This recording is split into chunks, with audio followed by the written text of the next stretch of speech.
అధ్యక్ష, పి గన్నవరం నియోజకవర్గం, ఈ నియోజకవర్గంలో 4 మండలాలు ఉన్నాయి అధ్యక్ష. ఈ 4 మండలాల్లో కూడా విద్యుత్ విషయంలో అంటే లో వోల్టేజ్ తోటి ప్రజలందరూ కూడా చాలా ఇబ్బందులు పడుతున్నారు అధ్యక్ష. అంతేకాకుండా ఎక్కడన్నా ట్రాన్స్ఫార్మ్ ఫెయిల్ అయితే ఆ ట్రాన్స్ఫార్మ్ గురించి అప్లై చేస్తే ఇండెంట్ పెట్టాం వస్తుంది ఇదే సమాధానం అధ్యక్ష. దానివల్ల ఈ 4 మండలాల్లో ఉన్నటువంటి ప్రజలందరూ కూడా చాలా ఇబ్బంది పడుతున్నారు అధ్యక్ష. దయచేసి మీరు ఈ విషయాన్ని కన్సర్న్ మినిస్టర్ గారి దృష్టికి తీసుకెళ్తారని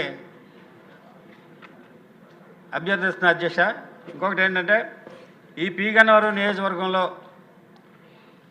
ఫైర్ స్టేషన్ శాంక్షన్ అయింది, కానీ దానికి స్థలం కేటాయించారు. ఏ విధమైనటువంటి కన్స్ట్రక్షన్ కానీ ఫైర్ ఇంజిన్ కానీ లేదు అధ్యక్ష. దయచేసి ఈ నియోజకవర్గంలో ఫైర్ స్టేషన్ కంపల్సరీగా కావాలని మీ ద్వారా అభ్యర్థిస్తున్నా అధ్యక్ష. ధన్యవాదాలు అధ్యక్ష. ఆడుతున్నారండి.